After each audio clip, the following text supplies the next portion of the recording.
વડોદરા શહેરના વેપારીઓ દ્વારા આજ રોજ તેઓની દુકાનો બંધ રાખવામાં આવી છે અને પહેલગામમાં જે ઘટના ઘટિત થઈ તે તમામ મૃતકોને શ્રદ્ધાંજલિ આપવામાં આવી છે। સાથે જ તેઓ દ્વારા સરકારને અપીલ કરવામાં આવી છે કે મૃતકો જે પણ વ્યક્તિઓના કારણે મૃત પામ્યા છે, જે આતંકવાદીઓ છે, તેમને સખતમાં સખત સજા મળવી જોઈએ।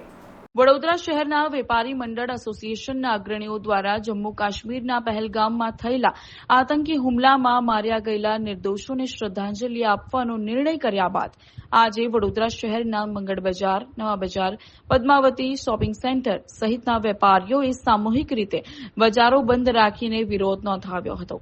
એટલું જ નહીં, હુમલામાં મૃત્યુ પામેલા નિર્દોષને હૃદયપૂર્વક શ્રદ્ધાંજલિ અર્પણ કરી હતી। આ ઉપરાંત હુમલો કરનારા આતંકીઓને જડબતોડ જવાબ આપવા માટેની દેશના વડાપ્રધાનને નમ્ર વિનંતી પણ કરી હતી।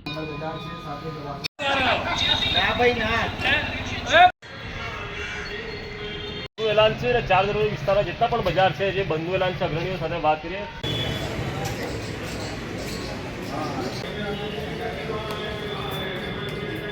આ બંધ રાખીને સપોર્ટમાં તો આયા છે, આ શું કર્યું?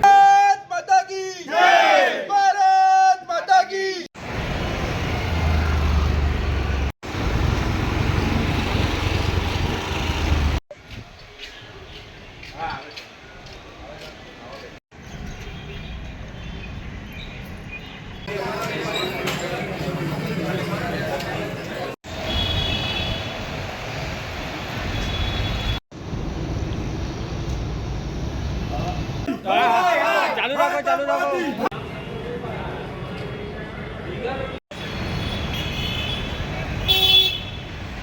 આજરોજ મંગળ બજાર વેપારી મહાજન મંડળ પૂર્વ વિભાગ, પશ્ચિમ વિભાગ, Munshi Khancha association, Padmavati shopping centre, વાસણ બજાર, કલા મંદિરનો ખાંચો અને સમગ્ર લારી પથારા એસોસિએશન જે 4 દરવાજા વિસ્તારની અંદર છે એમના દ્વારા સખત બંધ પાડવાની અંદર આવ્યો છે। આ બંધનું મુખ્ય કારણ એ હતું કે પહેલગામ ખાતે જે પાકિસ્તાન દ્વારા આતંકવાદી હુમલો કરવાની અંદર આવ્યો, જેની અંદર આપણા સનાતની ભાઈઓને ધર્મ પૂછીને એમને ગોળી મારવાની અંદર આવી, એના વિરોધની અંદર અને આપણા જે ભારત દેશના નાગરિકો જે શહીદ થયા છે એમને એક શ્રદ્ધાંજલિ સ્વરૂપે આજરોજ આ બંધ પાડવાની અંદર આવ્યો છે। સાથે સાથે આ તમામ વેપારી મિત્રોની આજે 800 થી વધારે વેપારી મિત્રો, 400 થી વધારે પથારા એસોસિએશનના મિત્રો એક સાથે જોડાયા છે અને ભારતના વડાપ્રધાન શ્રી નરેન્દ્ર મોદી સાહેબને અપીલ કરે છે કે ઘણીવાર પાકિસ્તાન સાથે પહેલા યુદ્ધ થયું છે ને હર હંમેશ ભારતનો જ વિજય થયો છે, પણ આ વખતે ફરીથી યુદ્ધ કરવાની અંદર આવે અને આ વખતે દુનિયાના નકશા ઉપરથી પાકિસ્તાનનું નામો નિશાન મિટાઈ દેવાની અંદર આવે એવી અમારા સર્વે વેપારી મિત્રોની અપીલ છે અને સાથે સમર્થન છે સરકારને કે જ્યારે પણ અમારા વેપારી મિત્રોની જરૂર પડશે ત્યારે અમે તન મન ધનથી સરકારની સાથે ઊભા રહીશું ને ખભેથી ખભા મિલાઈને આ પાકિસ્તાનની સામે લડીશું। એક સમય હતો કે જે વખતે મંગળ બજાર સોમવારના દિવસે બંધ રહેતું હતું।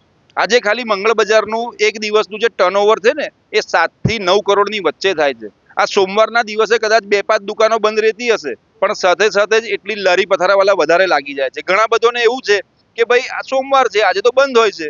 હવે એવો કોઈ દિવસ રહ્યો નથી। મંગળ બજાર 24 કલાક અઠવાડિયાના ચાલુ હોય, 24 કલાક તો નહીં પણ આખું અઠવાડિયું ચાલુ રહે છે ને સોમવારે પણ બધી દુકાનો ખુલ્લી રહે છે। પહેલા તો એક એ કે શ્રદ્ધાંજલિ સ્વરૂપે જે આપણે પહેલગામમાં આપણા નિર્દોષ માણસોને ખોટી રીતે જે મારવામાં આવ્યા છે આતંકવાદી દ્વારા હુમલો કરીને, અને તેના વિરોધમાં આજે અમે મંગળ બજાર, મુનશી ખાંચા, મંગળ બજાર પૂર્વ વિભાગ, પશ્ચિમ વિભાગ, પદ્માવતી શોપિંગ સેન્ટર અને મુનશી ખાંચા અને વાસણ બજાર આ બધું અમે એક બંધ એનાયત આપેલું છે અને શ્રદ્ધાંજલિ સ્વરૂપે આજે બંધ રાખે છે। આ ઘટનાને કેવી હિસાબથી જોઈ રહ્યા છો આપને, ખાસ કરીને કેવી ઘટના બની છે? આ ખૂબ જ દુર્ઘટના છે અને આપણને દુઃખ થાય છે આનાથી કે ભાઈ આપણે આ જ વ્યક્તિઓ આજે કાશ્મીરમાં જઈ અને જે ત્યાંની આર્થિક સ્થિતિ સુધારવા માંગે છે આપણા પ્રવાસીઓ, અને ત્યાં આગળ આપણા પ્રવાસીઓ પર આવો હુમલો થાય છે તો એ ખૂબ જ દુઃખની વાત છે અને આનો જવાબ મોદી સાહેબ ખૂબ જ કડક રીતે આપશે એવી અમને આશા છે। ધ્રુપદ પુરોહિત।